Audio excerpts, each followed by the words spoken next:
Nakakadiri naman kasi. Ayoko, hindi ko yun lilinisin.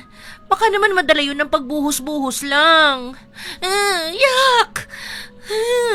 Hindi na nga. Ginawa na nga ni Manang Lulit lahat. Kailangan doon bombahin. Ibomba mo na yan. Yak! Paano yan kapag tumalsik sa akin ang dumi? Ha? Maligo ka na lang kapag natalsikan ka. Ang daming tubig sa banyo. Ang daming sabon. Ano pa ba? Okay lang yan. Kapag natanggal naman ang bara ng inidoro, lulubog na yan. Kunting buhos na lang at ayun na. Malinis na. Babaran mo na lang ng panlinis. Ganun lang yun kadali. Inuuna mo lang kasi ang kaartihan mo. Madali pala bakit hindi ikaw ang maglinis? Ew! Hindi ko ma-imagine na titingin ako ng matagal sa dumi ng tao na... Hindi ko talaga kayang gawin. Please, iba na lang ang magtrabaho nun. Iniisip ko palang bumabaliktad na sikmura ako eh. Yung wala nga dumi, hindi ko makuskus ang inidoro. Yan pa kaya? Ang baho-baho pa. Kahit yata nakapikit ako, makikita ko yun eh. Ay bahala ka dyan. Sige, unahin mo yung kaartihan mo. Ewan ko kung hindi ikaw ang i-flash ng mga amo natin. Hay, bahala ka na sa buhay mo. Ang pagiging maarte ba ay may binabagayang estado ng buhay? Ang mga kasambahay ba, may karapatan din ba silang maging maarte? Dahil ganon ang laging tanong ni Ray. Lahat ng klase ng kaartehan ay nasa kanya na. Pero nangangamuhan siya sa bahay ng iba. Sadyang bawat naiibang ugali, may dapat na matutunang aral.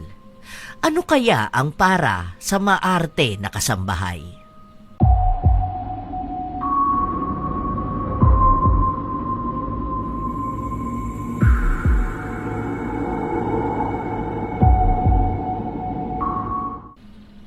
Aroy! Diyos mio, Marimar!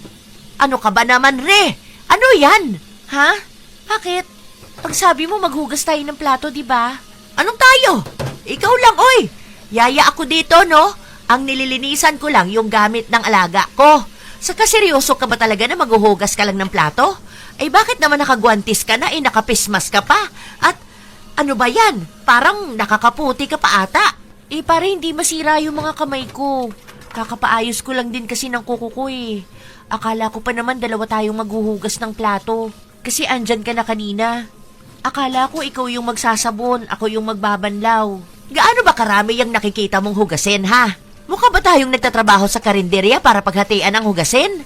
Kaya mo na yan. Huwag mong sabihin na hindi ka marunong maghugas ng plato. Hindi kasi ako sanay eh. Ang dirty kasi oh. May mga kanin pa, parang nakakasuka kapag nahawakan ko. Kahit nakaganito pa ako, feeling ko, mahahawakan ko pa rin. Ay, iwan ko sa'yo. Bahala ka dyan. Umiiyak na yung alaga ko. Bakit kasi ikaw pa yung kinuha ni Nasir eh? Parang dagdag alagain ka rin. Napatingin na lang si Ray nung umalis ang katrabaho niyang si Jelay. Sa loob ng iisang bahay, may dalawang kasambahay. Si Manang Lolit na matagal nang namamasukan sa mag-asawa. Si Jelay na yaya ng dalawang bata at ang bagong kasambahay na si Ray. Kaya kumuha ng bagong kasambahay dahil ang kasambahay ni na Jelay ay umalis na nung nabuntis. Halos 1 linggo pa lang si Ray bilang kasambahay pero halos lagi niyang kasagutan si Jelay na inis sa maarteng tao. Isang araw, naglilinis ng inidoro si Ray. Wala siyang ibang ginawa kundi ang dumuwal. Yak! Ew! Ew! Hindi ko kayang kuskusin tong inidoro. Wala bang ibang gagawa nito? Nagtataasan yung mga balahibo ko. Ayoko. Gawin mo na yan, Ray. Aba, walang ibang gagawa niyan kundi ikaw. Ikaw na lang po kaya. Hindi pwede yung ako na lang palagi ang gagawa at kikilos dito sa bahay, ah. Kaya nga kumuha sila ng bagong kasambahay para may kasama ako. Para matapos agad ang gawaing bahay. Kung ako lang pala ang gagawa niyan, anong magiging trabaho mo? Ako na lang ang magtutupi ng mga damit. Mas malakas ka naman sa akin. Ako na ang gumagawa nun. Paano pa kung aalis na ako? Ikaw na gagawa nun lahat. Kahit pagod ka, hindi ka pa muna pwede magpahinga dahil baka maabutan ni na madam yung mga kalat. Hindi po kasi ako sanay eh. Like, ew! Ganun yung feeling ko po. Hindi ko kaya magkuskus ng inidoro tapos gusto nyo kamayin ko pa para makuskus maigi. Gusto nyo rin na ipabrasyakin yung sahig at mga gilid-gilid. Hindi po ba against na to sa human rights? Ay nako, napapakamot na lang ako sa ulo ko dahil sa'yo. Ano ka ba naman? Ang dami mong reklamo. Ang arte-arte mo. Kung hindi mo naman pala kaya yung ganyan na trabaho, bakit namasukan ka pa bilang kasambahay? Sana, pumasok ka sa opisina. Buti nga malinis pa yung nililinisan mo. Paano kung barado yan, ha? Tapos may lumulutang na dumi ng tao. Baka mahimatay ka. Sige na, gawin mo na yan. Kuskusin mong maigi, ha? Para hindi manilaw yan. Magagalit sa atin kapag naninilaw yung inidoro.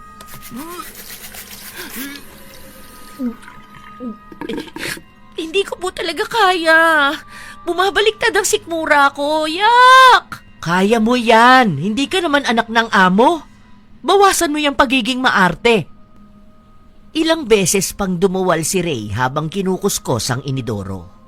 Matapos nun, naligo siya ng halos 1 oras dahil kinukuskos at binababad niya ng sabon ang sarili niya. Napagalitan pa nga siya ni Manang Lolit dahil bigla ba naman siyang nawawala kahit na hindi pa tapos ang trabaho niya. Kung gusto niya raw magtagal, matuto naman siyang gawin ang dapat niyang ginagawa.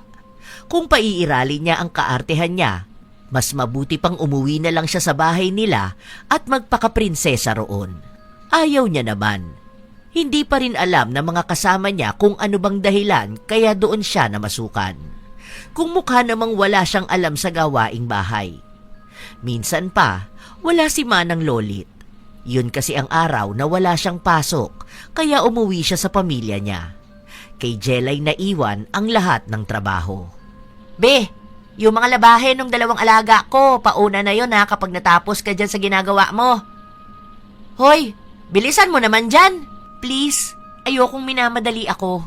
Ay 3 oras ka na dyan nagpupunas ng bintana ah. Basta. Alam ko na. Umiiwas ka sa ibang trabaho ano. Ayaw mo maglaba. Iiwan mo yon para pagdating ni Manang Lolit bukas, siya na ang maglalaba. Nako, tama na yan. Yang bintana ang pinakamadaling linisan. Maglaba ka na. Baka mamaya makita pa ni Sir na nakatambak yung damit ng mga anak niya sermonan ka talaga nun. Hindi mo pwedeng idahilan na ayaw mo. Trabaho mo yon, uy. Hindi nga ako marunong maglaba. Seryoso ka ba? Sana kasi yung isa na lang ang binigyan ng chance ni na Sir na magtrabaho dito. Yung feeling ko mabilis maglinis ng bahay, hindi maarte. Ikaw na lang kaya maglaba. Kasi mga alaga mo naman yun Uy, ano ka, sinuswerte? Sasahod ka ng maayos habang ibang tao ang gagawa ng trabaho mo? Ay, niknik mo. Maglaba ka dun, oy. Kung hindi, isumbong talaga kita. Kahit na ilang beses pang pinagsabihan ni Jelay si Ray, hindi pa rin talaga ito naglaba. Ang ginawa ng dalaga, itinabi niya ang mga damit para hindi makita ng mga amo niya. Nalaman na lang yun ni Lolit kinabukasan nung pumasok na siya sa trabaho. Kaya ang ginawa niya, si Ray ang inutusan niyang magsampay. Ngayon talaga, ang init sa taas Ubus na kasi yung sunscreen ko. Alam mo, isa pa talaga, kapag napikon ako sa'yo, isusumbong na kita. Isampay mo na yan sa itaas. Hindi mo na nga yan nilaban. Hindi ka ba talaga tinuruan ng mga magulang mo? Yung apo ko na 9 years old, marunong na nga maglaba. Marunong naman po ako, kaso kasi masakit yan sa kamay kapag nagpipiga. Nabababad pa yung mga daliri ko. Maagang kukulubot po. Ayoko naman pangit yung mga daliri ko, no? Ang dami mong dahilan. O siya, isampay mo na yan sa taas. Sayang ang init ng araw. Para kapag natuyo na yan, mamayang hapon, tutupiin na lang. Magluluto na ako para makakain na. Mainit kasi sa taas May payong ba dyan? Magpapayong na lang ako. Ay, naku, kundi ba naman talaga? Ay, bahala ka. Ikaw lang ang nakita kong tao na nakapayong habang nagsasampay. Basta, bilisan mo. May mga lilinisin pa sa loob ng bahay. Mas gusto ko pang kasama yung bata na natututo pa lang sa gawaing bahay Ay, kaka-day off ko pa lang nai-stress na ulit ako. Gaya nga ng sinabi ni Ray, nagpayong siya Pero mahirap makagalaw kaya wala siyang ibang nagawa kundi ang magpaaraw. Inis na inis siya. Ang dami niyang nirereklamo na mahal ang sabon niya, na baka mabilis siyang umitim at mahirapan siyang ibalik ang puti niya. Kaya minadali niya ang pagsasampay ng mga damit. Ni hindi niya inayos para mabilis matuyo o kaya kapag humangin ay hindi liliparin. Pinagpatong-patong niya rin. Kaya nung hapon na at kinuha na ni Manang Lolit ang mga damit, nakita nito kung paano niya isinampay. Habang naglalakad pa ang matanda, nakita pa ito ni Jelay. Ano ba yan, Manang Lolit? Nakakunot ba ang noo mo o wrinkles? Eh sino ba namang hindi kukunot ang noo? Eh tingnan mo nga itong mga nilaban ko kanina, hindi natuyo. Yung iba pa nilipad, ayun marumi ulit. Ay bakit? Malakas ba ang hangin sa itaas? Malakas ang hangin sa utak ni Ray. Ay, siya pala ang inutosan mo? Eh para namang walang alam sa buhay yung babae na yun. Alam mo ba kung anong ginawa niya? Ay, ang stress ko. Isinampay lang talaga yung mga damit. Parang kung ano na lang yung mahawakan niya. Kahit patong-patong na, yun ang ginawa niya. Ang rason niya, mainit daw kasi, matutuyo rin naman daw yun. Nagmamadali rin daw siyang umalis sa initan kasi mahal yung mga skincare niya. Ay, ganun ba talaga mga kabataan ngayon? Ibang henerasyon na ba ng mga kasambahay ang mangyayari sa mga susunod? Magiging kasing arte na ng mga amo? Ewan ko nga po doon kay Re. Alam mo kung anong ginagawa niya ngayon? Ayun, nagluto ka kanina, di ba? Yung plato niya may design pa. Ano bang tawag doon? Plating ata yun? Ewan, basta yung may design daw yung pagkain niya. Kasi hindi daw siya makakain kapag hindi maganda sa paningin niya. Feeling niya raw, cheap. Eh saan ba kasi talaga galing yung batang yun at ganong kaarte? Sa tagal kong nangamuhan dito, siya lang talaga yung unang kasambahay na nakitaan ko ng ganyan. Si Carol, maarte yun pagdating lang sa pagkain. Kasi ang daming hindi kinakain, kaya laging mahirap kasabay. Pero masipag naman yun, ang bilis pa magtrabaho. Akala ko siya na yung pinakamaarte na nakilala ko. Abay may mas malala pa pala. Ay baka naman galing sa mayamang pamilya yang si Re. Ay sana hindi siya nagkasambahay. Ang sabihin mo kamo, spoiled sa magulang, hindi tinuruan kung paano kumilos sa bahay. Inis na inis talaga si Lolit. Kaya kada kikilos si Ray, lagi niyang pinagsasabihan ito. Lagi niya ring bantay sarado ang mga ikinikilos. Kaya walang ibang magawa si Ray kundi ang kumilos. Nagrereklamo pa nga siya na kung bakit parang sa kanya na lang inuutos lahat. Wala naman siyang makuhang kakampi. Kung magsusumbong siya sa amo niya, malamang ay hindi naman siya kakampihan ng mga ito. Hamak naman na mas may tiwala sila sa mga taong matagal na sa kanila. Isang araw, nagkaroon ng handaan sa bahay ng mga amo nila. Ang daming tao, lahat sila pagod. Halos lahat nagmamadali maliban kay Ray. Naabutan pa nga ni Jelay ang dalaga na nasa loob lang ng bahay habang si Manang Lolit ay nag-aasikaso sa labas. Hoy, anong ginagawa mo dyan? Tulungan mo kaya si Manang Lolit, no? Lalo na yung mga bubuhatin doon sa labas. Kawawa naman yung matanda. Nahihiya ako. Ang daming tao doon, ayoko. Saka tinutulungan ko naman siya. Ako naglilinis dito sa loob ng bahay. Ano rin, sa kusina rin. Ako yung nagsasandok, ganun. Pero yung mga hugasin na plato, mamaya na lang. Kasi hindi ko mahanap yung gloves ko Ang daming tambak, Nahihiya ka sa mga bisita pero hindi sa mga kasama mong kasambahay. Siyempre, bisita sila Tayo, magkakasama na tayo palagi. Hindi kasi ako sanay talaga. Oy, wag kang pahiya-hiya dyan. Bilisan mo na. Lumabas ka na doon. Naglilinis naman ako. Wala kang lilinisin kasi nalinis na yan. Bilisan mo na. Maawa ka doon sa matanda. Saka ang init naman kasi doon. Papawisan lang ako. Hindi ako sanay na pawisan. Nangangamoy usok ako. Kasi iba sa kanila nagyoyosi. Dito na lang ako. Ako na lang magbabantay dyan sa mga bata. Palit muna tayo ng trabaho. Ay, ang galing mo naman. Ano ka, boss? Bilisan mo na. Ikaw talaga? Hindi na naalis ang kaartehan sa katawan mo. Kung hindi pa pipilitin si Ray, hindi pa talaga siya lalabas. Ang kupad niya pa kung kumilos. Kapag papasok siya sa loob ng bahay, ang tagal niya rin bago lumabas. Anong oras na rin natapos ang handaan, kaya halos madaling araw na rin silang nakatulog.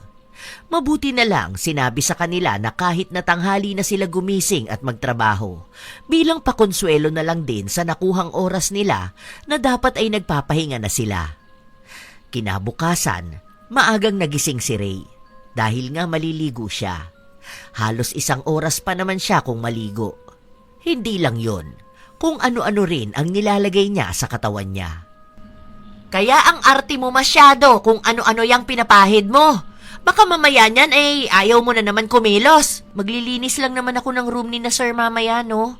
Okay na yun kasi bukas naman ang aircon. Ay, ayos ka. O bakit na naman? Meron pa talaga kayong lilinisin doon sa labas.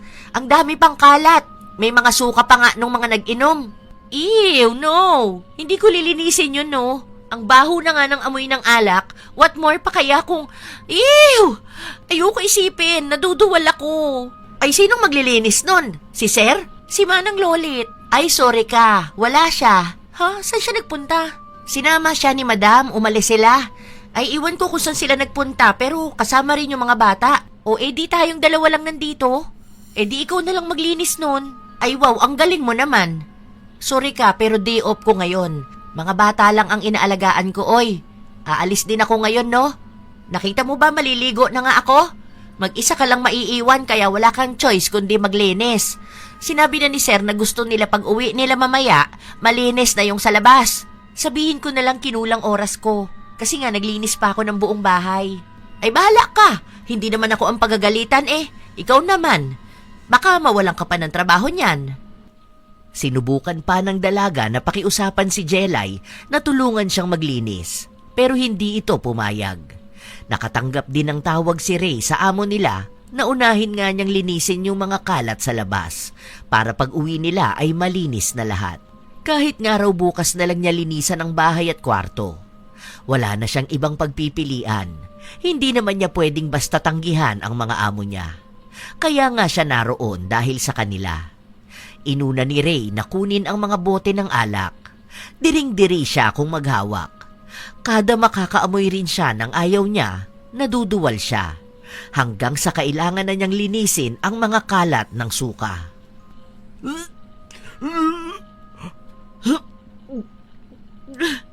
Grabe naman to. Ew! Kung ano-ano pa yung mga sinuka. Yak!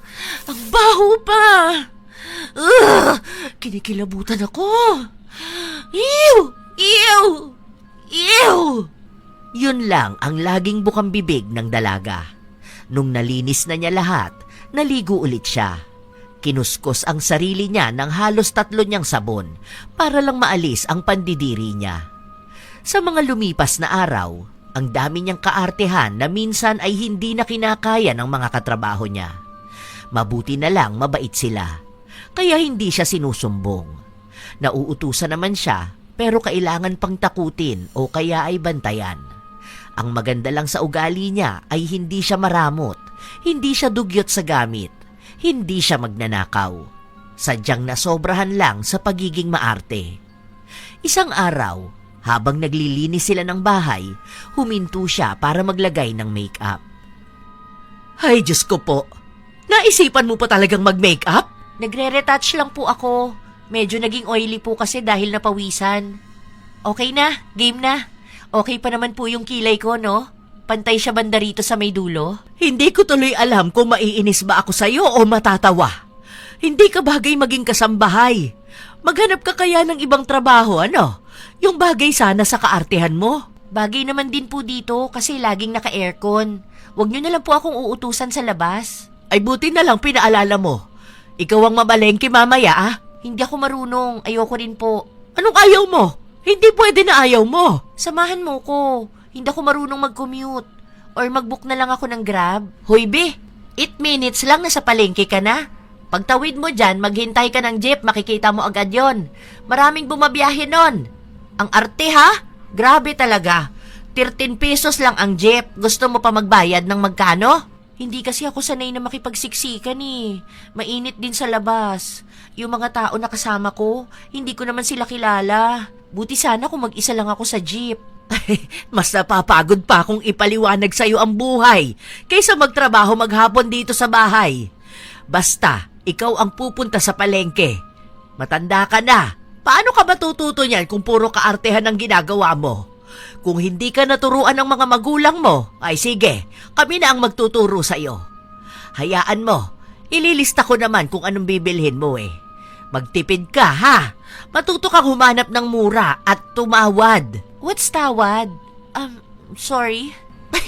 Hanip talaga. Kaya minsan masaya kasama to eh. Napapatawa ka talaga ng walang kahirap-hirap. Tawad! Yun yung kapag sinabi na 50 pesos, tatawaran mo ng 25 pesos na lang. Ay, nakakahiya naman yun. Ay ganun talaga yun. Bibigyan kita ng budget. Dapat matipid mo yun sa lahat ng ipapabili ko. Kompleto ha?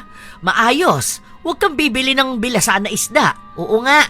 Ang bibilhin mong isda yung kasing press niyang blason mo. Teka nga, isusulat ko na yung ipapabili ko. Hindi po ba ikaw dapat yung mamamalengke? Masakit nga ang balakang ko. Hindi ako makakalabas. Kaya mo na yan. Mas bata ka naman kaysa sa akin. Hindi ka kaagad mapapagod. Kahit na anong pagtanggi ni Ray, hindi niya napilit si Lolit na wag na siya ang pumunta sa palengke. Talagang tinuro pa sa kanya kung anong sasakyan niya, anong sasabihin niya sa driver, saan siya bababa at paano siya makakarating sa pamilihan.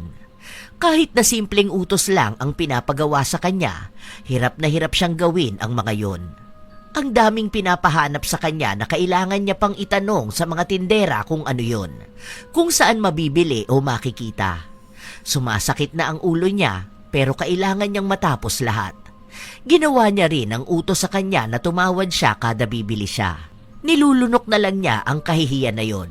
Dahil pakiramdam niya, sobrang hirap ng tingin sa kanya ng mga tao. Hanggang sa napunta siya sa bilihan ng mga isda. Yun kasi ang huling pinapabili sa kanya.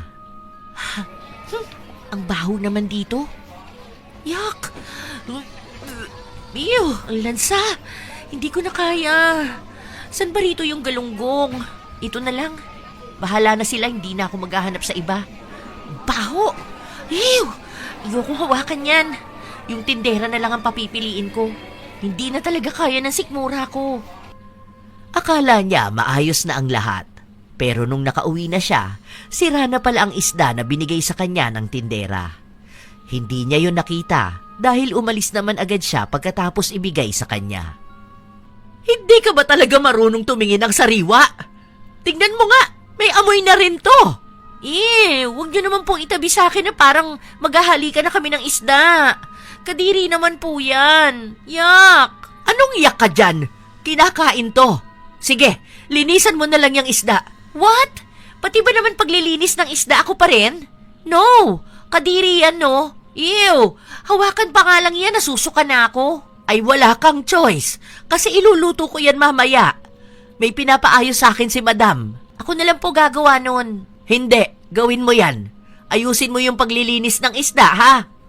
Nagdadabog pa si Ray na para siyang bata na inuutusan ng ina. Akala niya pa naman ay nakaligtas na siya nung pinapunta siya ng palengke. Parang pinagkakaisahan ako ng dalawang yun, ah. Pansin ko lang, sa akin pinapagawa yung mga mahihirap na gawain. Ang lansa. Kadiri naman talaga. Bakit kasi kakain pa ng isda? Ang baho. Paano ko to lilinisin? Ginawa na lang ni Ray kung anong naisip niyang paraan para malinisan ang isda. Lagas-lagas na nga yun. Kahit ulo, talagang tanggal. Kinaliskisan niya pa ang galunggong dahil sa isip niya kapag isda, dapat ay kinakaliskisan. Kaya mas lalong naglagas yun. Maya-maya pa, nagpunta ng kusina si Jelay dahil kumuha siya ng pagkain ng mga alaga niya. Wow, ang sipag naman yan, ah. Anong ginagawa mo dyan? Ang bula naman ng lababo. Sabi kasi ni Manang Lolit, linisan ko yung isda eh. Linisan? Hanip! Be, ano yan? Manang Lolit, halika po rito. Tingnan nyo naman po ang ginawa nitong si Riz sa ulam natin mamaya. Oh, bakit? Anong nangyayari? Ano yan? Sabi nyo linisan ko. Ang sabi ko, linisan mo. Hindi ko sinabi na labhan mo yan. Bakit mo naman sinabunan ng isda? Ay, nako naman, Ray. Ang baho po kasi. Ang lansa kaya nilinisan kong maigi. Nasusuka na nga ako kanina. Pero ngayon, okay na po. Iwan ko ba? Ang sakit ng tiyan ko kakatawa. Sana nilagyan mo na rin ng skincare mo yung isda, ano? Ano kayang iniisip ng mga magulang mo ngayon na pinabayaan ka nilang maging kasambahay? Ay, nakaka-stress ka. Tabi nga, ako na dyan. Lasog-lasog na yung isda, oh. Ano pang iluluto ko rito? Tinik? Sorry naman. Sinabi ko na nga kasi na hindi ako marunong eh. Hindi nga pwede na laging hindi ka marunong. Kung wala kang alam sa gawaing bahay, huwag ka magtrabaho. Umuwi ka dun sa inyo. Sa halip na makakatulong ka, mas dagdag ka pang pasanin. Para kaming may inaalagaan na bata eh. Ano ba naman yan? Buti na lang yung mga alaga ko, mga bata pa talaga. Maiintindihan ko pa eh. Kaloka. O ano pang tinatayo-tayo mo riyan? Maglinis ka na dun sa labas. Ituloy mo yung ginagawa ko. Hindi na lang pinapansin ng dalaga ang mga reklamo ng mga kasama niya. Kahit naman anong gawin niya, hindi naman maaalis ang kaartehang taglay niya. Ginagawa naman niya ang lahat. Tinatapos naman niya ang kanyang trabaho. Yun nga lang, madalas na may palpak. Hindi naman niya kinakaila na hindi siya marunong sa gawaing bahay, pero ayaw naman niyang umalis sa trabaho. Mukha rin namang hindi niya kailangan ng pera, kaya bakit nga ba siya nagtitiis na mamasukan bilang kasambahay? Yun ang isa sa matinding palaisipan kina Jelay at Lolit. Iniisip nga nila na baka may tinataguan si Ray. Dahil kahit na wala siyang pasok, hindi siya umaalis. Gaya na lamang isang araw. Hindi ka ba uuwi sa inyo? Ilang buwan ka na rito ah. Parang hindi ko narinig sa'yo na gusto mong umuwi sa bahay nyo. Sa susunod na lang po. Lagi mong kausap yung mama mo. Ayaw mo naman yatang makita. Malayo po eh. Saka ang init. Tagtag po ako sa biyahe. Uuwi rin naman kinabukasan. Sa susunod na lang po. Matutulog na lang po ako. Pero mamayang hapon, pupunta akong mall. May bibilin lang po ako. Ano bang meron sa pamilya mo? Ilan kayong magkakapatid? Bakit hindi ka nagkukwento? Basta po. Kaya mas lalong ginugusto ni na Lolit na mas makilala pa ang dalaga. Siya lang ang ayaw talagang magkwento. Ilang linggo pa ang lumipas, hindi talaga naaalis ang kaartehan ni Ray. Gaya na lamang noong nagkalat ng dumi ang alaga ni Jelay. Masama kasi ang pakiramdam ng bata, kaya sa higaan nito dumumi. Si Ray ang inuutusan na magpalit at maglinis ng kwarto. Oh, bakit naman ganyan ang suot mo? Para ka namang papasok sa laboratorio niyan. Balot na balot ka pa. At ano yung dala mo? Pabango ba yan? Naglagay na po ako ng face mask, gloves, saka po pambalot sa katawan ko. Kasi baka matalsikan po ako ng dumi. Papabanguhan ko rin muna yung room para pagpasok ko, hindi gaanong maamoy yung mabaho. Ay, grabe ka rin, ano? Sa bagay, hindi ka naman namin mababago. Isa pa, trip mo yan sa buhay eh. Parang ayoko na pumasok sa loob. Yak! Hindi ko kayang hawakan yung sapin. Baka mas masuka ka pag nalaman mong lalaban mo rin yon. What? Ayoko! Hindi ko ma-imagine na yung kamay ko dadampi sa tubig na may... Yak! Ew! Ay, ikaw talaga ang gagawa nun. Ikaw na lang po. Hindi pwede, dahil may iba akong ginagawa. Kaya mo na yan. Huwag kang mag-alala. Masasanay ka rin. Ew! Ew! Ew! Ang cute mo talaga kapag nandidiri ka, no? Siguro rich kid ka talaga, no? Napaka-feeling independent na tao. Hayaan mo na siya. O sige na, Ray. Pumasok ka na sa loob. Wait! Hindi ako makahinga. Hindi ka talaga makahinga niyan. Ilang patong ng face mask ba yan? Ay mukhang may towel ba yan o tissue pa sa loob? Yung suot mo rin, kahit anong parte ng katawan mo, mukhang hindi mapapasokan ng hangin. Okay lang naman makahawak ng dumi. Normal na sa atin yan. Ang gagawin mo na lang, maghugas pagkatapos. Mag-alkohol ka na rin kung talagang sobrang selan mo. No, hindi ko kaya yun, no. Naiisip ko pa nga lang nangangati na ang buong katawan ko. Nasusuka na talaga ako. Kayo na lang kaya ang gumawa nito. Ikaw, di ba sabi mo kapag tungkol sa alaga mo, ikaw ang gagawa? Yung alaga mo naman ang dumumi eh. Hoy, gawain mo yan, te. Kaya nga dalawa ang kasambahay para ang focus ko laging sa mga bata ba? Kahit pa sabihin mo yan kina madam, iisa lang din ang sasabihin nila sa'yo. Trabaho mo yan. Hindi ko talaga kaya. Ew! Alam mo, kung ginagawa mo na yan, tapos na sana. Panay ka dyan, ew! Ew! Ew! Tutulungan ka ba ng ew na yan na maglinis? Kung hindi naman, aba, pumasok ka na sa loob. Ang daming oras na nasasayang. Ang baho nga kasi. O ano gusto mong mangyari? Hintayin na lang yan hanggang sa susunod na taon. Mas lalong babaho yan kung hindi mo pa aalisin. Bilisan mo na dyan. Puro ka arte. Puro ka na lang yak. Ito na naman. Ako na lang palagi sa mahihirap na trabaho. Yak! Kadiri talaga. Bakit kasi ganito? Hindi alam ng dalawa kung maaawa ba sila kay Ray dahil dinig na dinig nila ang pagduwal nito. Hanggang kinagabihan na, para bang diring-diri pa rin si Ray sa ginawa niya. Kaya habang kumakain sila, biglang nagbiro si Jelay.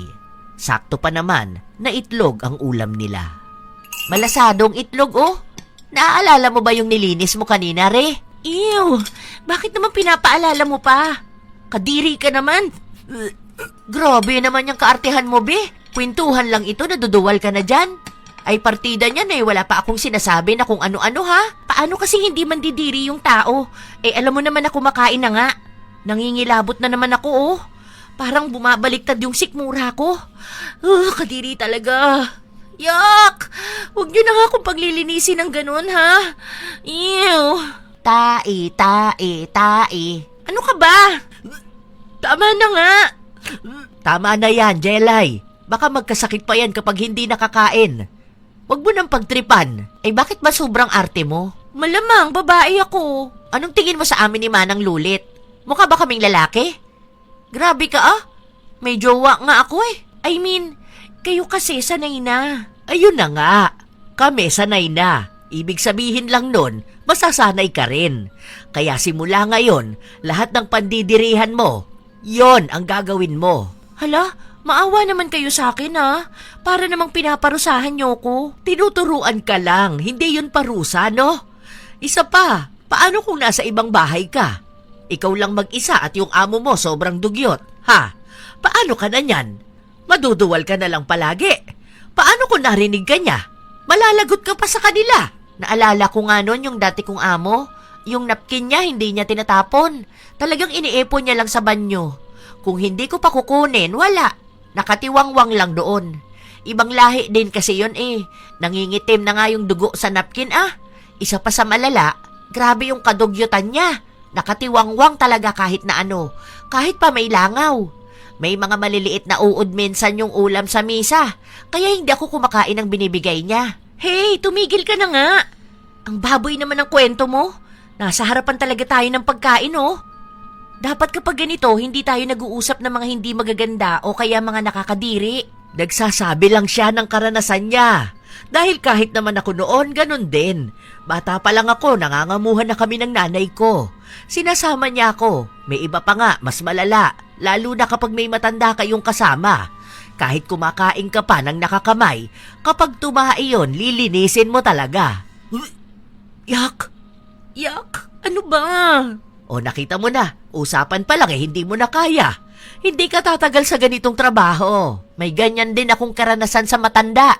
Naalala ko pa nun, kumakain kami, bigla ba namang sumirit? Tama na, ayoko nang marinig ang mga kwento nyo. Awa naman ang sakit na ng sikmura ko. Ay, hayaan mo, sasanayin ka na lang namin. Iniisip talaga ni Ray na siya ang kawawa dahil sa daming inuutos sa kanya ni Lolit. Minsan pa ngang nagtangka siyang magreklamo sa mga amo niya. Hindi lang yun natuloy dahil sinabi ni Lolit na ayaw pa naman ng mga amo nila ang mga sumbungan na ganun. Kung sasabihin niyang pinapagawa sa kanya ang mga trabaho sa bahay, baka mapagalitan lang siya. Dahil ano bang dahilan kaya naroon siya? Para manilbihan at maglinis ng bahay. Kaya wala na naman siyang nagawa. Hanggang sa isang araw, dumating ang isa sa kinatatakutan niya at pinandidirihan niya. May dumating kasing bisita ang mga amo nila. Sakto na noong nagbanyo ang isa, nagbara ang inidoro.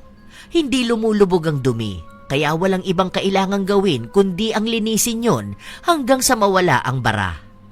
Si Ray ang naatasan na gumawa nun. Ha? No way! Ayoko nga! Kadiri naman yun! Hindi nga ako makatingin sa dumi ng tao pag lilinisin niyo pa ako ng inidoro. Mag-hire na lang sila ng ibang maglilinis. Be, hindi niyo to bahay ha? Kayo na nga ang na-hire, diba? Alangan namang kukuha pa sila ng ibang tao dyan. Kahit na, hindi ko yung gagawin, no? Si Manang Lolit na lang. Ay, hindi ka na naawa sa matanda. Hirap na ngayon mo ko yung tao. Nakakadiri naman kasi. Ayoko, hindi ko yun lilinisin. Baka naman madala yun ng pagbuhos-buhos lang. Yak! Hindi na nga. Ginawan na nga ni Manang Lulit lahat. Kailangan doon bombahin. Ibomba mo na yan. Yak! Paano yan kapag tumalsik sa akin ang dumi, ha? Maligo ka na lang kapag natalsikan ka. Ang daming tubig sa banyo. Ang daming sabon. Ano pa ba? Okay lang yan. Kapag natanggal naman ang bara ng inidoro, lulubog na yan. Kunting buhos na lang at ayun na, malinis na. Babaran mo na lang ng panlinis. Ganun lang yung kadali. Inuuna mo lang kasi yung kaartihan mo. Madali lang pala bakit hindi ikaw ang maglinis? Ew! Hindi ko ma-imagine na titingin ako ng matagal sa dumi ng tao na hindi ko talaga kayang gawin. Please, iba na lang magtrabaho noon.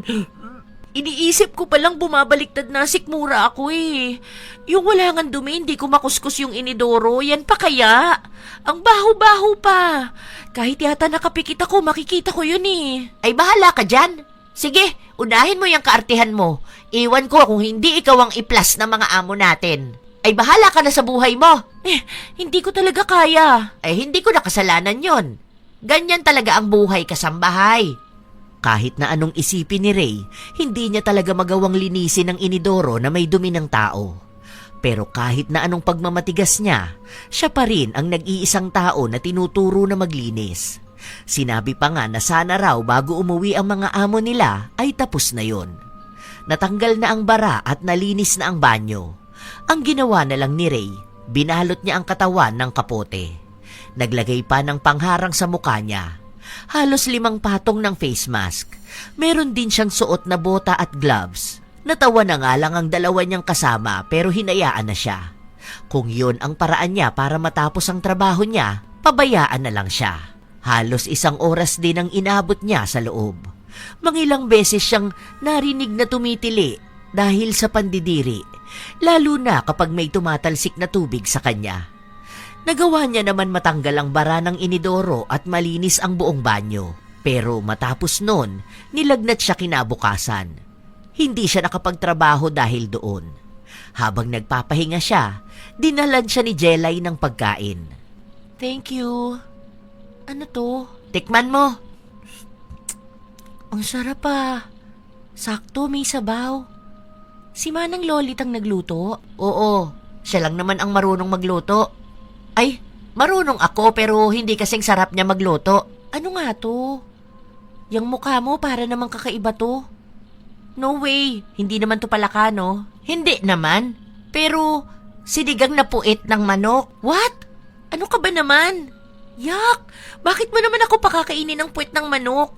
Ganun na ba ako kasama sa paningin nyo? Ew! Hindi naman kinakain yan. Baka mamaya may tae pa yung puwet ng manok. Joke lang. Uwe mo naman. Normal na sinigang na manok lang yan, no? Ayoko na. May trust issue na ako. Mamaya kung ano na tong pinapakain nyo sa akin. Ay bakit? Masarap din naman yung puwet ng manok ah. Hindi nga naguhugas ng puwet ang mga manok eh. Ibig sabihin, hindi yun malinis. Ewan ko kung bakit nyo kinakain. Ang cute mo talaga. Naglinis ka lang ng baradong inidoro, nilagnat ka na. Ay grabe ka naman. Mas grabe naman yun. Kung alam nyo lang para ako nagkasala ng sobra para parusahan ng ganun kalala. Be, pinaglinis ka lang parusa na agad. Manood ka ng ibang mga kasambahay. Magtanong ka sa kanila. Ay baka lalo kang lagnatin kapag narinig mo ang mga kwento nila. Normal na paglilinis lang yung baradong inidoro. Hindi ka lang siguro pinalinis ng mga magulang mo noon. Kahit nakatira ka mag-isa o nasa bahay ka ng iba, kapag barado, lilinisan mo pa rin. Dahil wala namang ibang gagawa nun.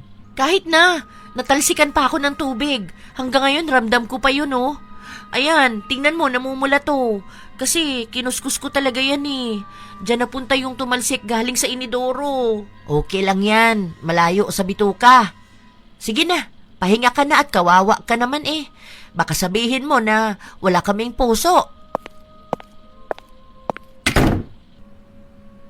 Mabuti na lang kahit paano maalaga ang mga kasama ni Ray. Hindi pa rin siya pinabayaan ng mga ito kahit pa sabihin na lagi siyang pinahihirapan. Ilang linggo ang lumipas, hindi nababawasan ang kaartehan ng dalaga. May pagkakataon na kapag nag-uusap lang sila, nasusuka siya. Minsan ayaw niyang humawak ng kung ano-anong bagay, lalo na kapag basa o kaya ay sobrang lambot. Gaya na lamang noong naglilinis sila ng isang kwarto. Dati yung bodega, pinapaalis na sa kanila ang mga lumang gamit at ipapatapon.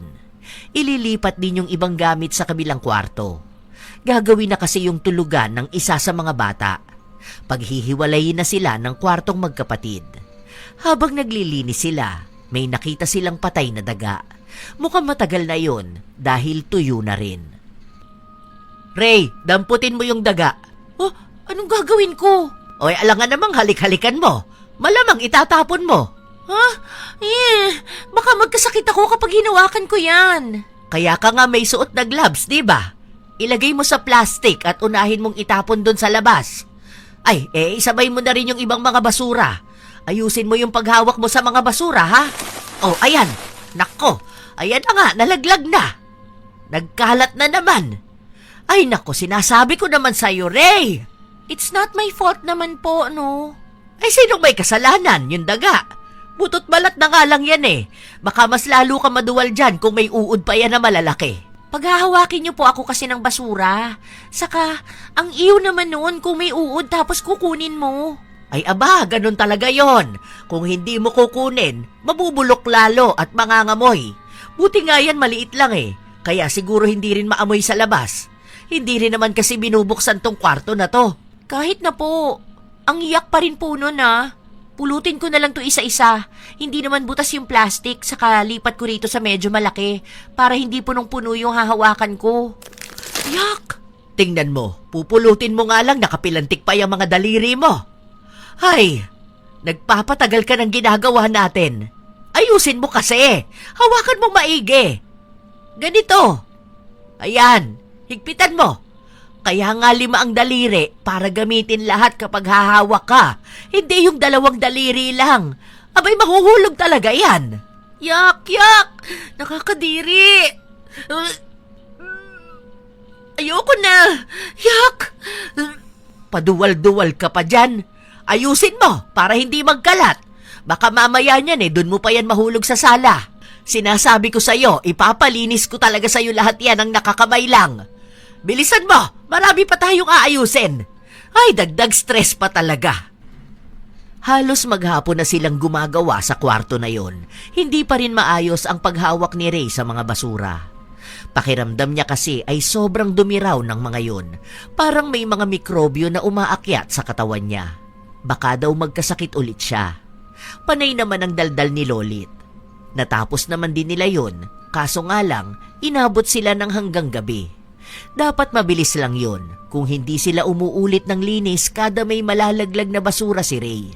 Pagod na rin siya, kaya agad siyang nakatulog. Kinabukasan, siya na naman ang inutusan na magpunta ng palengke. Wala naman siyang magiging reklamo dahil sinong aasahan niya. Sasabihin na naman sa kanya na matanda na si Manang Lolit. Ayaw niya namang makipag-argumento. Sa pagkakataon na yon, hindi na siya pinabili ng isda dahil baka kung ano na naman ang bilhin niya. Ano to? Katuray? Pagkain ba to? Ay, isda ba to? Para naman ako nasa Pinoy henyo nito sa ginagawa ko. Hindi man lang kasi nilagay kung ano to eh. Kung saan ko makikita. Pinaglalaroan talaga ako ng mga yun. Ay, hello ate. Do you know po what's karutay? Ay, katuray? Meron po kayo? Ayun, buti na lang. How much po half kilo? 68, pero bibigay nyo na lang po ng 62? Ano yun? Tagalog po ba yan? Nakakaintindi po ba kayo ng Filipino language? 62 pesos. Si ate naman kasi hindi agad sinabi. Pwede namang 62 na lang. Natawa na lang sa kanya ang mga nakarinig sa sinabi niya. Matapos niyang makabili, agad na rin siyang umalis. Ang naging problema niya, araw ng palengke. Ibig sabihin, maraming tao, pahirapan makasakay. Kailangan niya pang makipag-unahan dahil kung hindi siya sisiksik, hindi siya makakauwi. Kung hihintayin niyang maubos ang mga tao, baka hapon na siya makasakay. Mas lalo siyang pagagalitan, baka sabihin pa ay kung saan pa siya nagpunta. Pagka-uwi niya, ang dami niya agad reklamo. Ay, sana bukas nyo na lang ako pinapunta sa palengke. Ang daming tao. Yung upo ko sa jeep, ganyan na oh. Maliit na puwet ko na lang. I mean, half ng puwet ko lang yung nakaupo. Grabe kayo. Pinaparusahan nyo ba ako? Pinabili lang kita. Sige na, maghiwa ka na doon ng sibuyas. What? Ako na naman? Aba, alangan namang mga batang alaga ko. Nagrereklamo ka ba? Okay, fine. Magpapahinga lang muna ako saglit, okay lang ba? Ano bang lulutuin nating ulam? Ampalaya at maglalaga rin ako ng okra. Uy, ang sarap nun ah. Sausaw mo sa bagoong na may sili yung okra. Ew, ampalaya and okra? Anong ew dun? Ay bakit? Huwag mong sabihin na hindi ka kumakain nun. Ang sustansya kaya nun. Ang sarap pa. Kadiri yun no. Yung ampalaya mapait. Yak! Yung okra naman malaway, kadiri din. Puro ew mga gusto niyong ulam. Paano naman ako kakain yan? Magluluto na lang ako ng egg. Grabe ano? Yung mga amo natin kumakain sila ng ampalay at okra. Yung bagong kasambahay dito parang steak pa ang gustong ulam. Ay panalo. Ibang klase ka talaga re. Ang lala ng kaartehan mo. That's not kaartehan. Kanya-kanya lang talaga tayong gusto sa buhay. Sa ayoko nun eh. Wala kang magagawa. Yun ang ulam. Yun lang ang kakainin natin. Huwag matigas ang ulo mo. Subukan mo rin kasing kumain nun para malaman mong masarap nga. Maghiwa ka na lang dun ng sibuyas. Napakamot pa sa kanyang ulo si Ray. Isa sa ayaw niyang ginagawa ay ang paghihiwa ng sibuyas. Hindi rin naman siya marunong. Sa mga araw na lumipas, tila ba kinikilala siya ng mga kasama niya sa trabaho at kung ano ang pinakaayaw niya, yun ang pinapagawa sa kanya. Nakakaramdam na rin siya ng inis. Sinubukan niyang kausapin ang dalawa pero wala siyang napapala. Kung anong gusto nila, yun ang masusunod. Habang siya, nahalatang walang alam sa buhay, nagiging dahilan pa yon para mapag-initan. Hanggang sa isang beses, habang nanonood siya, may nakita siya. May nagbebenta ng libro na may mga ritual ng iba't ibang klase ng pangkukulam. Meron yung masama, meron din yung para sa kaunting kabutihan. Ang unang pumasok sa utak niya, kukulamin niya si Manang Lolit para naman bumait ito sa kanya.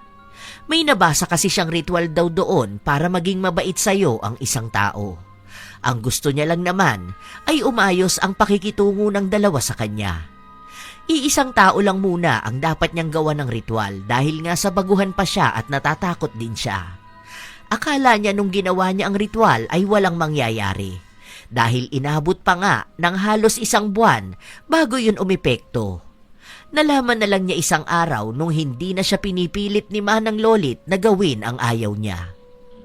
Teka, bakit parang may napapansin akong kakaiba? Anong kakaiba? Yung sa face ko ba? May tigyawat ako, no? Paano kasi nung nakaraan, ang daming alikabok doon sa nilinisan ko? Mga agiw. Halata ba? As in super? Hindi yan, wala akong paki sa tigyawat mo. Ang liit lang yan. Ano pala? Yung bahay? Marumi ba? Huy, naglilinis ako, no? Look, ang pawis ko na nga kasi ang init kanina. Hindi rin. Ano nga? Parang may kakaiba kay Manang Lolit. Like, hindi ko alam kung paano ko ipaliliwanag Pero, basta, kakaiba siya. Baka pagod ka lang. Hindi Kapag kausap ka niya, parang ibang tao siya. Kapag naiinis siya sa'yo, parang, basta, hindi ko alam kung paano ko sasabihin yun. Basta ramdam ko, may kakaiba. Ang tagal na naming magkasama. Ngayon ko lang to napil. Aaminin ni Ray na bigla siyang kinabahan. Ang dami na agad tumakbo sa utak niya.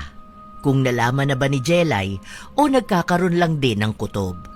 Agad na itinago ni Ray ang libro na binili niya. Hindi niya naman akalain na magkakatotoo yung ritual. Iisa lang naman ang gusto niya. Ang maging mabait sa kanya si Manang Lolit para hindi na siya laging inuutusan sa mga bagay na ayaw niyang gawin. Bukod dun, wala naman na.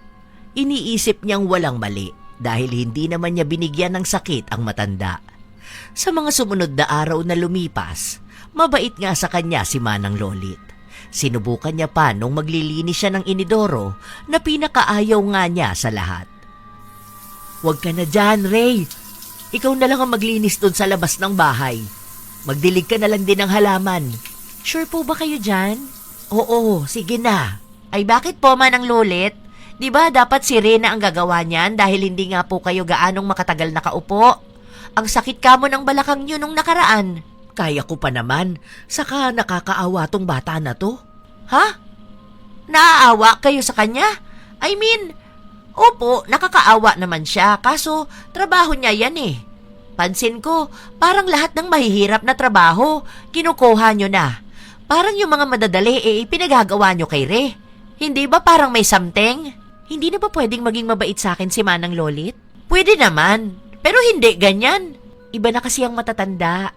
Baka naman may naisip lang siya o kaya may napagtanto siyang bagay, di ba? Naaawa nga siya sa akin. Nagtatrabaho rin naman ako ng maayos, no? Pati yung pamamalengke siya na ang gumagawa.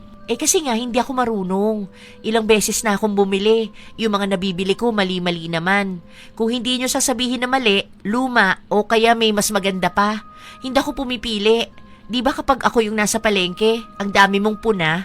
O ayan, si Manang Lolit na ulit ang gumagawa. Tama na lahat ng binibili niya. Hindi marunong. Ilang beses ka na nga tinuturuan, hindi ka pa rin natuto. Imposible naman yon. Ilang taon ka na nga hindi ka pa rin natututo. Hindi ka naman siguro ganong kabubo. "Huwag na kayong mag-away dalawa. Balik na tayo sa trabaho. Ikaw, Jelay, akala ko ba'y kukuhanan mo ng damit yung mga alaga mo?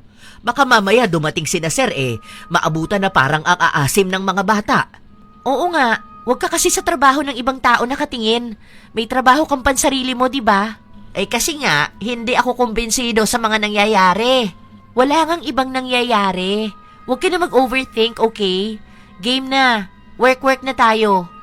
Ay, ang hayahay ng buhay ko. Ganito sana. Ganito kasaya. Masaya ka kasi hindi pa nahuhuli kung anong ginagawang kalokohan. Naging magaan ang buhay ni Ray dahil nga walang naguutos sa kanya sa mga ayaw niyang gawin. Bihira lang naman siyang utusan ni Jelay dahil pwede lang sa kanya ipagawa ang mga may kinalaman sa mga gamit ng mga bata. Pero kapag sa pagdedesisyon gaya ng pamamalengke, si Lolit lang ang pwedeng magsabi nun dahil siya nga ang pinakamatagal na kasambahay. Kumikilos lang ng matagal si Ray kapag wala si Lolit, kapag umuwi ito sa pamilya niya. 2 beses lang naman sa loob ng 1 buwan yun kung mangyari. Sa sobrang kampante ni Ray, para bang siya na rin ang amo nila. Sinubukan pang ang kausapin ni Jelay ang matanda. Narinig yon ni Ray. Akala ko po ba ang sabi mo ituturuan natin si Re? Ano po tong ginagawa nyo? Tinuturuan nga po natin siya, di ba? Yun po ang usapan natin noong una. Hindi po. Sinasalo nyo yung trabaho niya. Gaya kanina, naglilinis kayo. May panis na pagkain. Imbis na si Re ang paglinisin nyo nun, ikaw ang gumawa. Ang pinagawa mo lang sa kanya, ibalik yung laman ng rep. Kayo na rin yung naghuhugas ng plato. Pumapayag kayo na ang gagawin niya, pupunasan lang at ilalagay sa lagayan. Yun lang. Ay paano naman siya matuto nun? Hayaan mo na. Bata pa naman yun. Hindi na po siya bata. Noong nasa edad niya ako, ang dami ko nang alam na gawaing bahay. Hindi ko naman sinasabi na dapat ganun din siya. Kasi hindi naman talaga natin alam kung saan siya galing. Nagtataka ako. May kakaiba sa'yo. Ramdam ko. Hindi tama. Alam mo, baka na-stress ka lang kaya ganyan ka mag-isip. Hayaan mo, makakauwi ka naman na sa inyo sa susunod na araw. Mag-day off ka naman kasi para makita mo rin yung boyfriend mo. Kaya ganyan ka kasi miss na miss mo na siya. Tingnan mo, pagbalik mo, Hindi mo na maiisip tong ganito.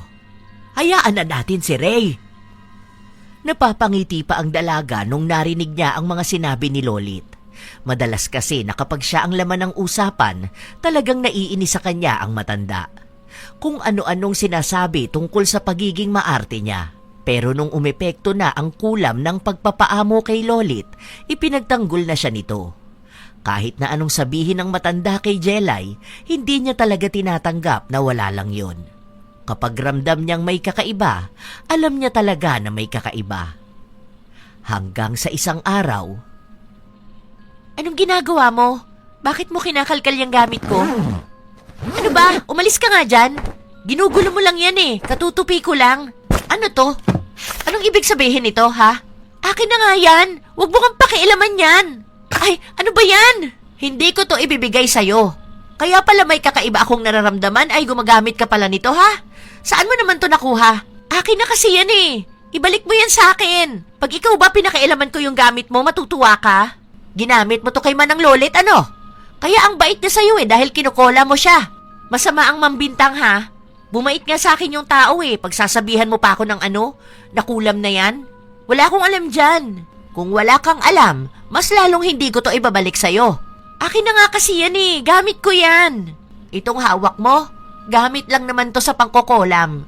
Yung mga ritual dito, gamit para sa kung saan saang klase ng itim na mahika. Nag-iimbento ka pa ng kolam, hindi naman to dapat basta ginagawa. Hindi lang ikaw ang mapapahamak dito. Pati na rin yung nireritualan mo. Ano bang alam mo tungkol sa ganyan? Malamang nanood ka lang sa YouTube o kaya sa TikTok. Ay mas may alam naman ako kaysa sayo. Lumaki ako kasama ang mga albularyo. Nasa pamilya namin ang marunong manggamot. Kaya alam at ramdam ko talaga kapag may kakaiba. Hindi ko lang kinuha yung kakayahan na ipinapasa sa akin ng lolo ko dahil gusto kong magkaroon ng tahimik na buhay. Eme ka dyan, para lang may masabi. Ibalik mo na sa akin yan. Kung hindi, magsusumbong ako kina sir. Sasabihin ko nagnanakaw ka ng gamit ng iba. Anong sasabihin mong ninakaw ko? Itong itim na libro na gawa-gawa ng kung sino para makapagpahamak ng tao? Alam mo, yung pag-aaral ng mga ritual at kulam, ipinapasa yung kakayahan na yon. Hindi yon binibili. Kapag ganito, ibig sabihin lang may tinanim din silang ritual. Hindi ka talaga nag-iisip. Ang bigat ng enerhiya ng libro na to ah. Halatang may gustong makuha. Hindi ko to ibabalik sa'yo. Nagalit si Ray dahil sa ginawang yon ni Jelay. Totoo nga na hindi ibinalik ang libro. Hindi lang alam ng dalaga kung anong ginawa ni Jelay.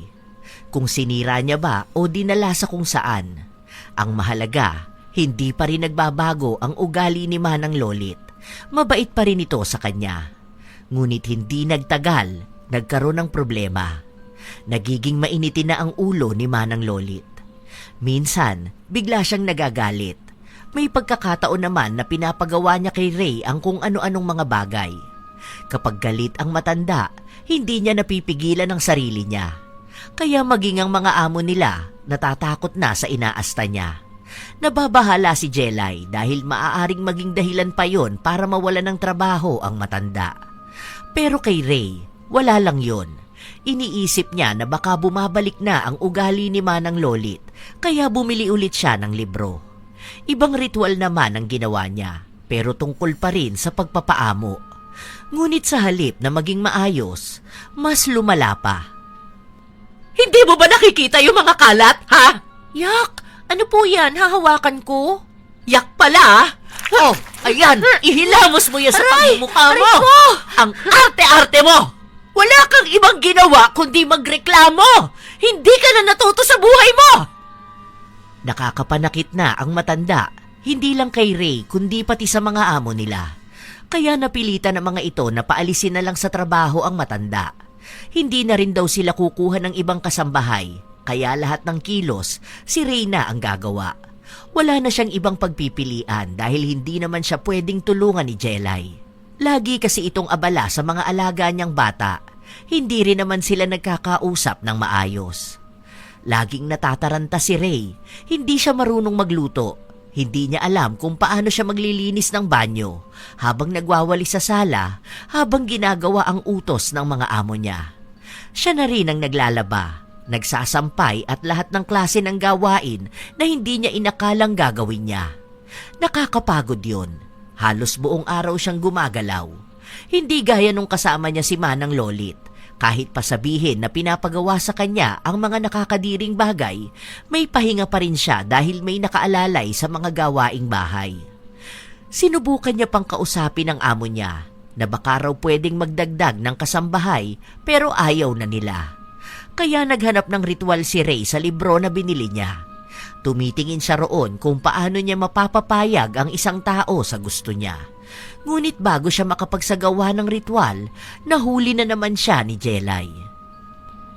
Kaya naman pala, hindi na nga makabalik sa katinuan niya si Manang Lolit dahil do sa una mong ritual ay mukhang pinangalawahan mo pa.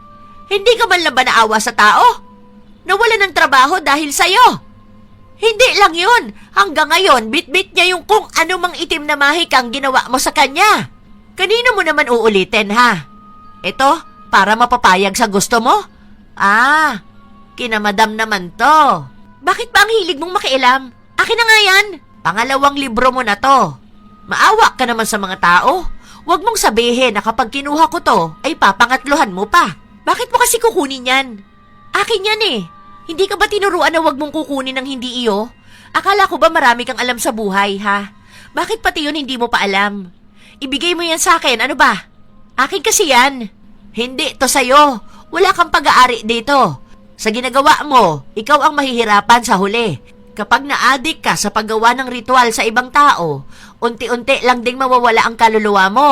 Ibibigay mo sa kung sinong may-ari ng libro na ito.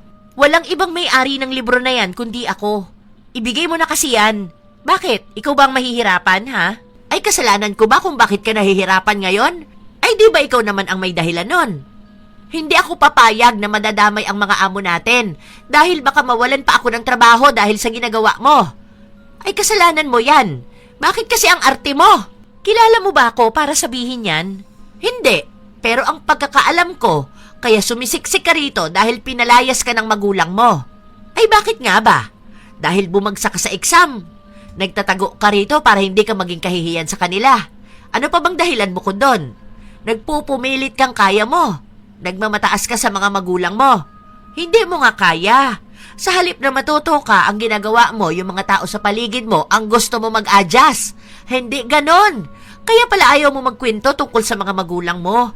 Kaya kapag kausap mo sila, mabilisan lang. Kunwari lang na kinakausap mo yung pamilya mo.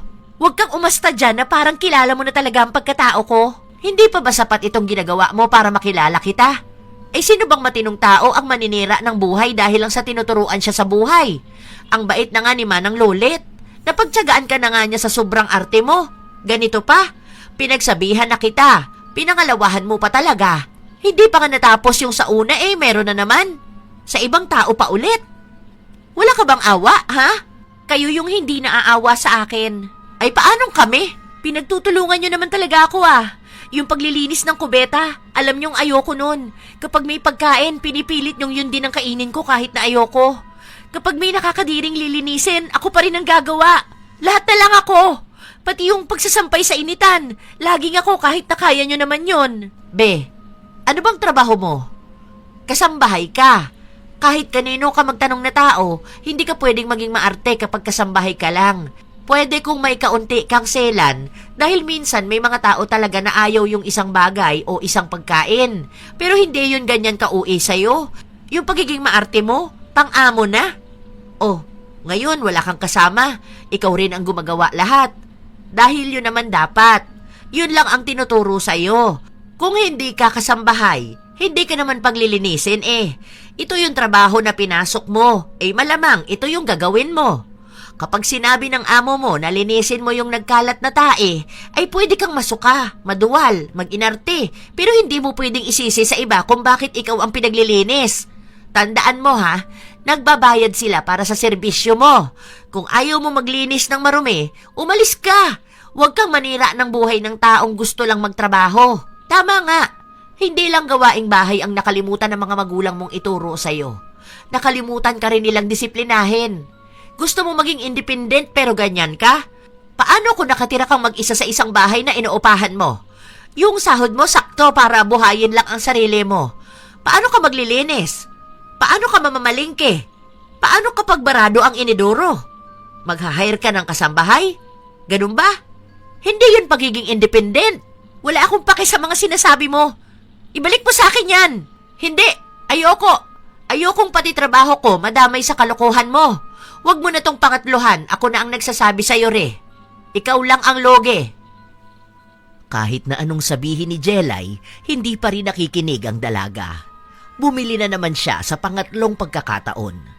Pero kada magriritual siya, nakakaramdam siya ng sobrang sakit ng ulo na sinasabi niyang parang ilang beses siyang inuntog sa matigas na pader.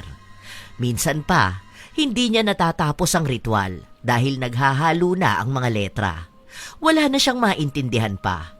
Wala siyang natatapos na ritual ng kulam. Kahit pa yung mukhang madali lang sana. Gabi-gabi na rin siyang hindi makatulog. Laging may bumabagabag sa kanya. Kung ano-anong iniisip niya. Minsan pa nga, pakiramdam niya may bumubulong sa kanya. O kaya, akala niya ay may taong nakatayo sa harapan niya o sa bandang pinto. Nakakabaliw yun. Dahil kahit na anong oras o kahit nasaan siya, may naaamoy rin siyang mabaho. Hindi kaaya-aya na talagang nagpapabaliktad ng sikmura niya. Minsan pa, habang abala siya sa trabaho, hindi na siya magkanda-ugaga. Bigla na lang siyang nakaamoy ng nakakasuka.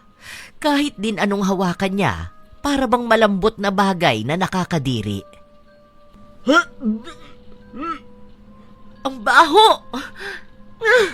Grabe! Ikaw lang nakakaamoy nun. Ang bango nga kaya ng paligid o.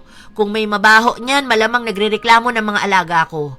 Ang aarte kaya ng pang-amoy ng mga yon, kagaya sa'yo. Ang baho talaga. Kadiri!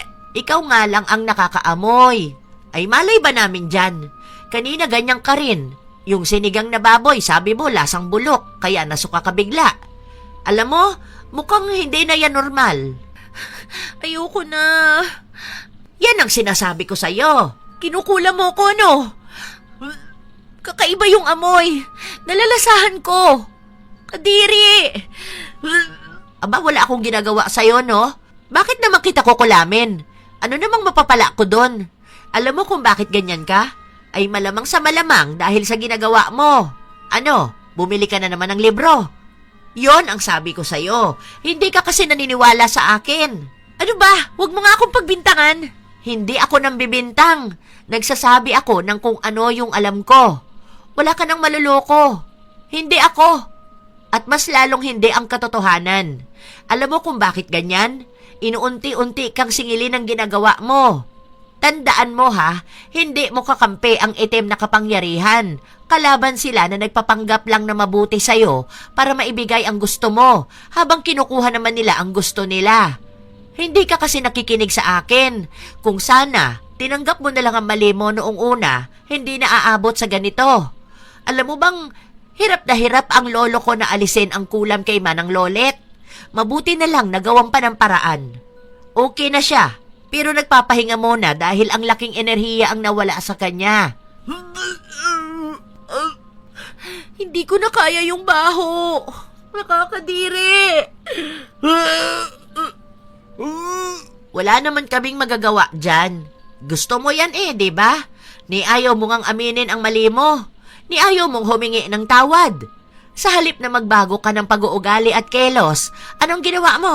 Ayan, lapit ng lapit sa libro na nabili mo lang online. Ni hindi ka man lang ba nagtataka, ha? Bakit ka bibili ng sinasabing libro na may mga ritual? Tapos hindi ka natatakot na baka yung nagbebenta nun nirituala na yung binili mo? Hindi mo alam kung anong karga nun. Maling-mali ka na. Ayaw mo pa rin umamin. Ayan, magdosa ka. Kahit na anong gawin ni Ray, ang daming nangyayari sa kanya. Mga misteryo na walang kasagutan. Kahit na anong pabangon niya, mas nangingibabaw ang mabaho na galing sa kung saan. Kahit pa maligo siya, ang baho ng amoy. May kung ano-ano pa siyang nakakapa. Kahit sa pagkain niya, may nalalasahan o natitikman siyang hindi kaaya-aya. Akala niya kaya niyang magtiis at kaya niyang hayaan yon para lumipas. Kaso, Habang tumatagal, nagmumuka na siyang baliw. Kinausap na rin siya ng amo nila. Hanggang sa susunod na linggo na lang siya pwedeng magtrabaho roon. Natatakot na sila, kaya aalisin na rin siya. Ang sabi pa nga ng amo nila, baka may demonyo na sa bahay na yon. Inaalala nila na baka si Jelay ang susunod, pero sinigurado ni Jelay na hindi yun mangyayari sa kanya. Isang gabi, dilat na dilat si Ray. Hindi siya nakakaramdam ng antok. Anong iniisip mo?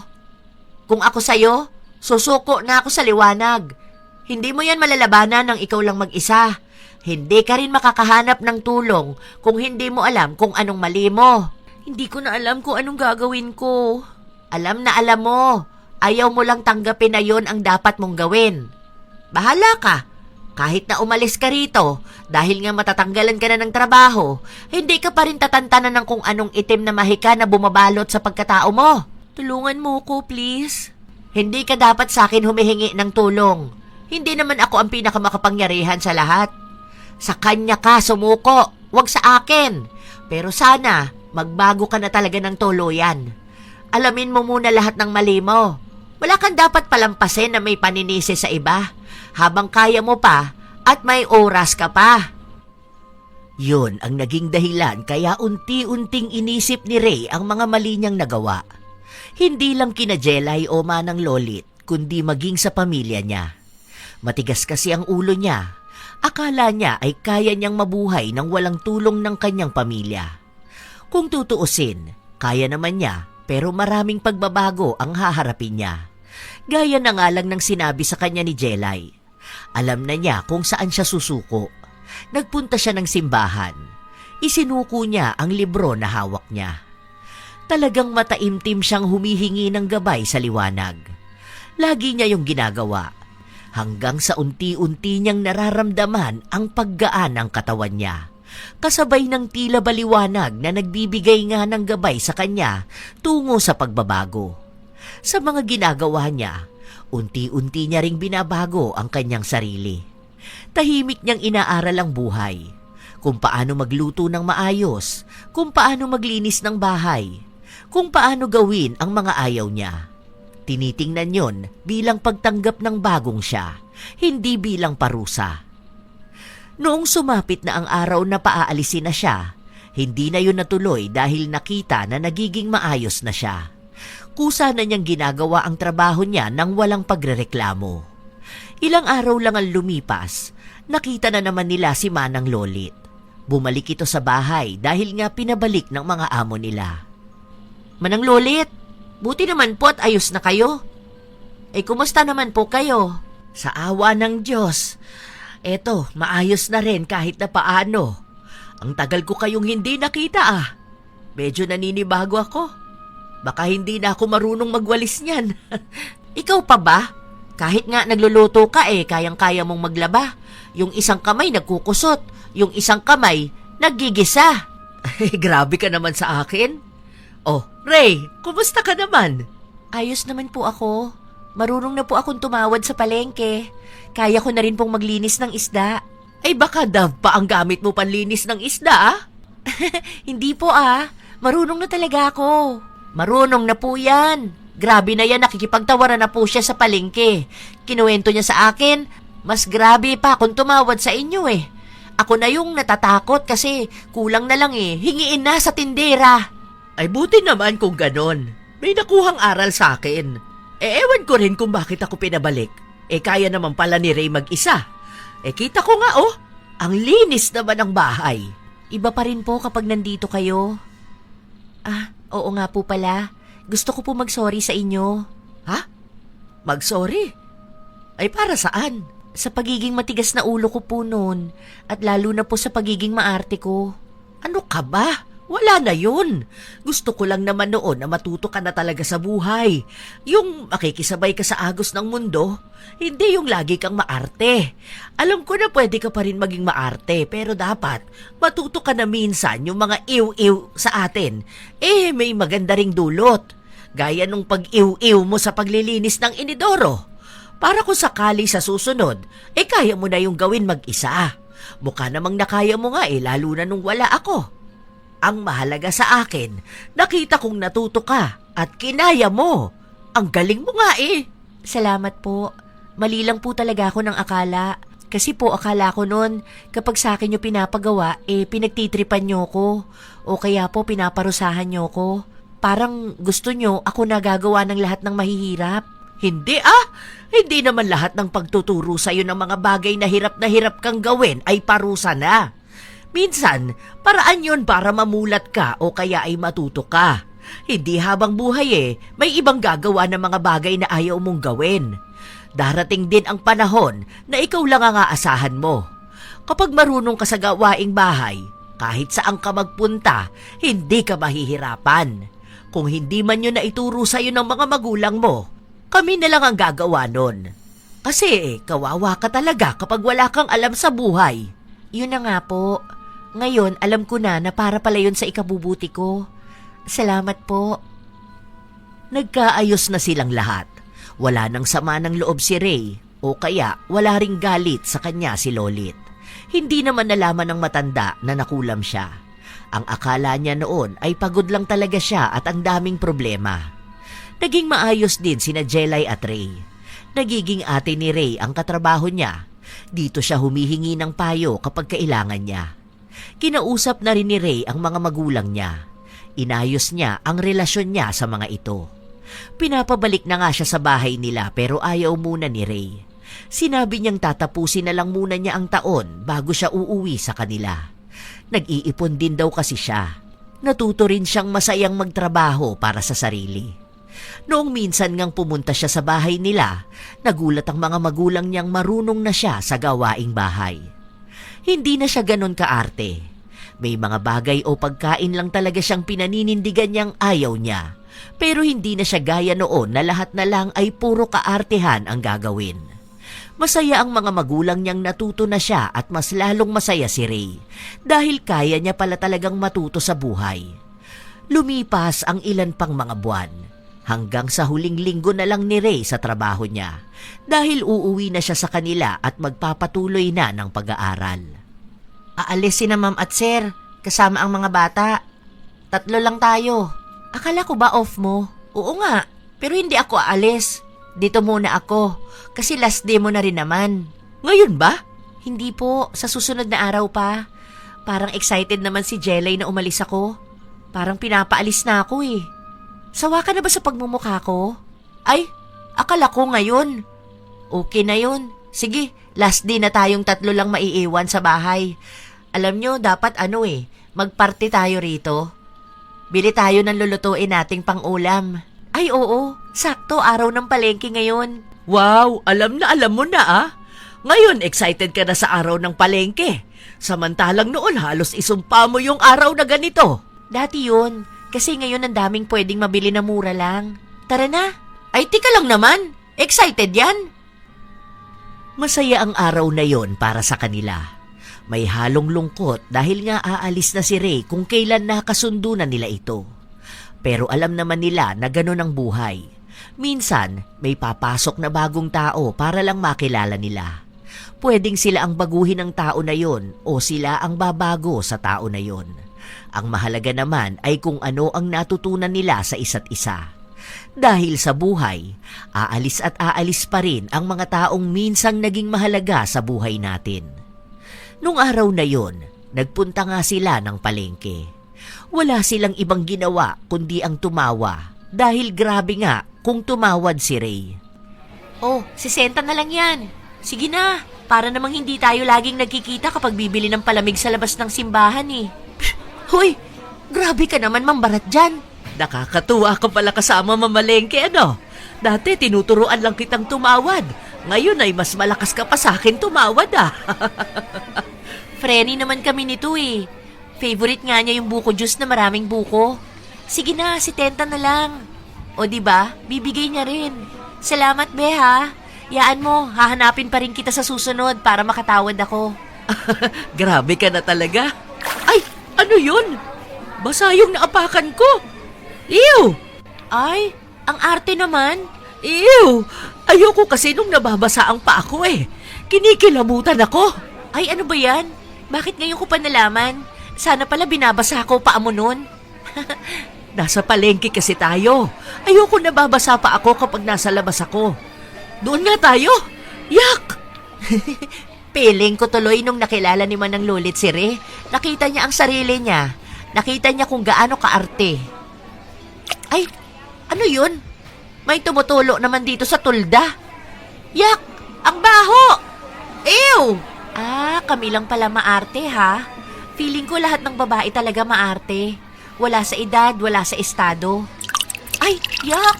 Oo nga, may tumutulo. Ew! Kader-der! Nagtawanan silang tatlo na para bang sila lang ang tao sa paligid. Kanya-kanya silang iwas sa nakakadiri para sa kanila. Masaya ang mga natirang araw na magkakasama sila. Tila ba kulang ang panahon na magkakasama sila? Sabi nga ni Ray, kung siguro una pa lang maayos na ang simula nila, mas mahaba ang panahon na ilalaan nila para sa mga kulitan. Pero ayos lang naman daw yon dahil kalahati naman ng panahon na magkakasama sila tungkol lahat sa pagkatuto. Hanggang ngayon may ugnayan pa rin silang tatlo. Nasa iisang bahay pa rin namamasukan sina Jelay at Lolit, pero sa susunod na taon ay aalis na rin si Lolit. Pinagpapahinga na siya ng anak niya sa pagtatrabaho. Si Jelay naman, aalis na rin ng bansa bandang Oktubre at si Ray nagpapatuloy sa pag-aaral. Nakatira na siya mag-isa sa bahay na bigay ng mga magulang niya. Bit-bit niya ang malaking aral na natutunan niya habang kasama niya sina Jelay at Manang Lolit. Mga klase ng aral na mukhang bibit-bitin niya habang buhay. Sadyang hindi maiiwasan sa isang tao ang pagiging maarte. Hindi ito nakabase sa kung ano ang trabaho niya o kung ano ang estado niya sa buhay. May mga taong likas na maselan, mapili o ayaw sa maruruming gawain. Wala namang masama roon. Ngunit kapag ang kaartehan ay naging dahilan na para takasan ng responsibilidad, tumangging matuto o ipasa sa iba ang mga gawaing kaya namang gawin, doon na ito nagiging hadlang sa paglago ng isang tao. Hindi nakakabawas ng ganda, dignidad o halaga ng isang tao ang pagpupunas ng mesa, paghuhugas ng pinggan o paglilinis ng banyo. Ang tunay na sukatan ng isang tao ay hindi ang lambot ng mga kamay o kinis ng balat, kundi ang kakayahan niyang maging responsable, masipag at hindi umaasa sa iba sa mga bagay na kaya naman niyang gawin. Minsan, ang paghihigpit at pagtulak na gawin ng isang bagay, akala natin ay parte ng pagpaparusa. Ngunit may mga pagkakataon na ang mga utos, pagsaway at pagtuturo nila ay paghahanda pala para sa mga hamon ng buhay. Dahil baka dumating ang araw na sarili mo na lang ang maaasahan mo. Tandaan, wala namang masamang maging maarte, pero wag hayaang mas manaig ang kaartehan kaysa sa pagnanais matuto. Dahil ang taong marunong gumalaw ng kahit simpleng gawain ay hindi lang nagiging mahusay sa bahay, kundi nagiging mas matatag na harapin ang tunay na buhay. Kayo ba mga apo? Nakakilala na rin ba kayo ng tao na sobrang arte at ayaw matuto sa buhay? Ibahagi nyo naman sa amin yan. Kasabay na rin ang inyong opinyon at komento ukol sa ating bagong kwento. Naway may naihatid itong magandang aral sa inyo. Ito ang inyong Lola Telang at maraming salamat sa palagi ninyong pakikinig mga mahal ko.